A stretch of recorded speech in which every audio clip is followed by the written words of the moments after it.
the virtual social distance. We're getting stronger, folks. We're getting stronger each week, but you know what? We're still doing it the safe way to keep everybody healthy and strong. And an organization that for a number of years has been keeping many residents of Massachusetts and Rhode Island healthy and strong, and just encouraging and enabling them to get healthier and stronger is the Horace Mann Education Association, HMEA for short. And Nice. my man, who has usually been in the car with jerseys on, joins me, Doug MacPherson. Sir, good to see you as always. Even though it's virtually, it's still great to see you. Even though it's virtual, Ben, I know I'm excited to be here. I'm actually in the office today, as you can see here, but the idea was to stay working from home, which I've basically been doing since early March. I had a whole trip planned to go to Aruba, scrap that. We were supposed to be in Boulder, Colorado, watching a Dead and Company concert in a couple of weeks. That's out the window too. So everything's flipped upside down. Well, I mean, because we're personal friends outside of this too. I mean, obviously your wife, your kids, you know, your extended family, and your in-laws, they all look great. They all look healthy. So, you know, we do what we have to do, even though it may include sharing a beverage while we're socially distanced on the front lawn. I love those photos. But I noticed they put you to work before the last Oh, you saw that, huh? Get the yard clean before you sit down there. Exactly. Did some landscaping on their front lawn to brighten their days. Well, what happens to my son and I? We get a bonus. We get a thing of clam dip that he hand makes for us. Very nice. Well, that's good. I'm glad to hear everybody's doing healthy and well. And just as important, how is the folks that are, because HMEA, you have so many different levels, so many different facets. There are day programs, there are employment programs, there are programs where you are literally putting beautiful bouquets, or your clients and your staff are putting beautiful bouquets and sending them out. What is going on? And you also obviously have your residential program. So what's happening across the board and as we start to progress? Sure, like pretty much everybody else, we have pivoted. I'm using all these new terms that I haven't really had to use before, pivoted. So our biggest pivot was we have got what's called day habilitation programs and employment programs. These are for adults that are 22 years and older. And those are large congregate settings of, it might be 30 or 40 people all arriving in one building at one time, along with the staff. That's just not happening. So we closed all those programs, and those people are staying home. So in order for HME to get paid, we have to continue to offer services. So we're doing it just like this. We will have a supervisor. Let's say you're the supervisor and I'm one of the individuals. They'll either hold one-on-one sessions with them, or they'll hold a Zoom with, 20, 30 people, something like that. Sure. And they will go over exercise programs, or they'll go over financial literacy programs or something like that. But the funny thing is they have to get used to what's called Zoom etiquette. Well, one person's talking, you don't want four others talking at the same time. So they got to learn about muting, things like that too. So that's been one of the biggest pivots we've had to make. So that's been going on for quite a while. And they do this every single day. The supervisors are they might be in the program, but they're actually connecting with the folks that they would normally be seeing live and in person, and they all miss each other too. Well, you have such an amazing staff, and I've had the opportunity to meet a small number of them, because it's obviously it's very big, and you have homes and locations and services all throughout the area. They're all so dedicated to what they do. So I imagine for the staff, this was kind of hard, because they lose that personal one-on-one connection, because in a lot of cases, the folks that you are working with, they've become accustomed to developing that in-person sensibility and sensitivity and reading people and just communication. It's so true. I mean, so many times, like if we ever get back to normal, and I think we're eventually going to do it sometime, maybe in a month or two or something like that, but they'll be wearing masks, and it's very difficult to folks with autism, Down syndrome, so to actually hold onto that mask and keep it on for hours at a time too. So we've got to figure that out too. But you're right. People they're missing their personal connections with each other very much. And sometimes that's part of their programs too. It's just like, we'll maintain eye contact. We'll be social. We'll have etiquette within the room, things like that. And then the employers too, they're looking, Dean College called us and said they're ready to have a couple of our guys come back, which is great. We have not had the Cannon Bottle Redemption Center has been closed for the entire time. Our Helping Hands Florist, which is in Plainville, has been closed the entire time. So those folks, we'd like to try and get them back working again because they can earn some money there too. So, but that's been tough. So, one thing, let me tell you a quick thing too. Yeah. So while we did that, we have all those residential group homes that you mentioned earlier in the intro. We have 24 group homes. Now, they've been staying in place. That doesn't mean they're sitting inside, but they're going out and about and all that. But they would normally go to day programs, but they might not come to an HMEA one. They might go over to alternatives or advocates or Open Sky or whatever it is. But all of our sister agencies, they're also closed. So we've had to have folks that are going to be staying in place, and we've been covering them 24/7 in the group homes. It's 24 group homes that are throughout Eastern Mass, Southeastern Mass, things like that too. So that's been a lot. There's been a lot of heroes and sheroes been going on here, just stepping up to the plate, man. It's been very difficult for them too. So. Well, it's a lot of people probably adapting your mindset on one of your biggest events, which is the increABLE walk run, which unfortunately wasn't able to happen in a physical sense, but you had the virtual sense. But I've been there, ladies and gentlemen. I can tell you that this man has been behind the grill. He's been schlepping stuff in, carrying stuff out, hanging banners, running here, making sure the toucher truck is off. So, everybody is kind of, everybody's become like a younger Doug. Although you're not that old, but a more, I'm feeling it. What would Doug do kind of deal with the whole thing. What is on the horizon as far as, looking out over the next few weeks and as we go through the summer? What is kind of the plan? I'm sure it's ever evolving, but there's a goal obviously to kind of keep working towards. So how is that moving along, and what is it? Yeah, in this environment, safety is it's like a key phrase. It really is. Safety is a key phrase. We want to let people get back to a quote unquote normal, whatever that may be. So safety is one of the key things. Getting a whole lot of PPEs. We've got a ton of, we've been holding on to them right now. But as people start to go back out into the programs, we want to be able to have them be safe and healthy and get tested. That's one of the main things. And we want to have them develop their relationships again too. We did open up an isolation center for folks that were diagnosed with COVID, but were not so sick that they had to go to the hospital. So we took one of those day programs, a 16,000 square foot building, and we turned it into an isolation center. And thanks to the kindness of the Cardi brothers, we really appreciate them. They there you go. You got yours up top there. Yeah, I see. They're right there. Everybody got their addition.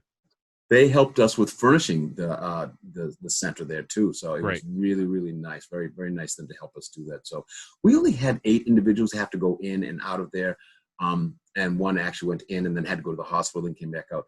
But that was staffed by, when I say volunteer, they were paid, but they were volunteering to work in the ISO center. Our nurses, a couple of direct care staff. It was just amazing. Those folks are real heroes because they're kind of like stepping in harm's way type thing. Sure. Oh, absolutely. Yeah, so they were doing that. So we did that. So we're going to keep that open, but only right now there's nobody there. Okay. So over the next few weeks, we're going to keep it open just in case something happens. We can have people that are on call to come back in very quickly. So safety is one, being prepared for another, who knows, surge. I don't know, whatever's going to happen, being prepared for another one. And quite frankly, because of all the other things that are going on in this world, we're going to sort of rebrand ourselves as not only safety posts, but also an inclusive sort of organization, welcoming staff of all races, all mixes, all kinds, everything, things like that too. Because we want to let people know that HMEA is a safe place and an inclusive place too. So that. Sure.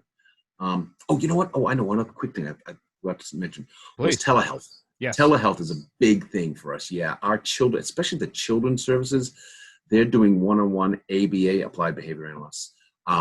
Services with the kids in their homes with mom and dad present or with the siblings present too. So telehealth has been a big thing, and the beauty about that is covered by insurance. So that really goes a long way. So that's another thing that HMEA is looking at over the next few weeks. Well, we've touched on the funding, and obviously there's always a way for people to get involved. They can always go to your website and become a monthly donor. They can, if they want to be doing Yep. perhaps those final gifts, or those memory gifts, in memory of gifts. Yeah. All that Maybe in the information is corner. online, and you folks could certainly use the assistance, because let's face Yeah. it, you really are. It's amazing the difference that's made when a person, young or old, starts working with your program. I mean, you've seen it Yeah. hundreds and hundreds of times. I mean, just share Absolutely. about that, please. Yeah, by all means, yes. It's kind of interesting. So this pivot, I'm going to say it again. We held our walk run again this year, the increABLE Day. We did hold it virtually. We had all sorts of great things, and we learned some best practices from it too. Number one is we combined Facebook Live along with pre-recorded messages from people like Representative Jeff Roy, Gene Levanchi, the Cardis, Cardi Sure. Braun, and Pete gave us some messages too. So we did that pre-recorded things, and then we ran the event that day live Facebook, and we had just two runners, just two socially distant apart, the male winner from last year and the female winner Okay. from last year. It helped us allow the community to still participate, even though they couldn't be there with us, because many times what happens at the live walk run is those people that go there turn into donors, sometimes monthly donors, sometimes just annual donors once a year too. So we were able to do that. And the best practice we also learned was to hold a lot of events prior to it. We had trivia nights, bingo nights, dance parties, things like that. People would sign up for, and those were all money makers. So we did a lot of things like that. So going forward, we'll probably start doing more virtual sort of things as opposed to live in-person things. One of our biggest events, our awards night, normally has 350 to 400 people that we go up to Lake Pearl in Rentham, and we give out special awards to individuals that we support, as well as some staff that have done extraordinary things for us too. And women's packed. So now we're gonna have to take that thing virtual, and that's gonna be on October 8th. So it's another event. Well, hey, It's gonna have to go virtual.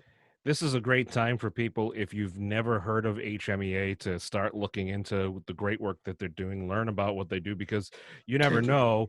It may not be something you can do at your business, but somebody that says, hey, we could certainly use some help from the staff and the clients there at HMEA as they partner together. Are you guys still working with TechACCESS RI? We certainly are. Absolutely. TechACCESS RI is still one of our main programs, and they've really stepped up a notch too, because they do all sorts of virtual programs. Yeah, these crazy little boxes we're in here, huh? How about it? It's crazy. I feel like like mine. Oh God, yeah, but yeah, they're a real popular program in our autism center, which is out in Worcester now. But they provide a lot of resources and referrals and sibling groups, as well as support groups, youngsters and adolescents, as well as adults on the autism spectrum too. So they're still going strong. Well, that's incredible, and I think there's just this whole season that we've been in since really just the year of 2020 has highlighted areas where we can stretch ourselves, pivot, as pivot, it's one of the words out there. I remember from the Friends episode, pivot. Here we go, pivot, pivot, pivot, pivot, pivot. But good call. It has certainly challenged millions of people, but it's opened up so many more opportunities, and you start thinking differently. And for folks who are watching this, share this episode, because you may have somebody that you have, whether it be on Facebook or YouTube or anywhere else on the socials, that this could be a different way of thinking, because we're into this new way of thinking, and it could be a great way to incorporate all the wonderful stuff you guys are doing over there at HMEA. Sure, by all means, like you said, once people do go to our website, hmea.org, there you can find all of our social sites that are right there too. And you'll see what's really going on. We're trying to keep it as upbeat and as current, obviously, as much as we possibly can too. So there's been a lot of stories about some of the great things some of the heroes are doing, and well, some of the creative things. The other day we had a guy pay for an ice cream truck to come by one of our group homes that I mentioned earlier. He just gave out ice cream. That's to the guys. perfect. It was perfect. It was nice. It was a cool thing. So people in the community, if you've got a special talent, special skill, things like that, you can get a hold of us through our website, and we'll find some way to help you sort of virtually volunteer or physically volunteer, maybe outside the group home. Sure. Not inside, but yeah, so things like that are fun.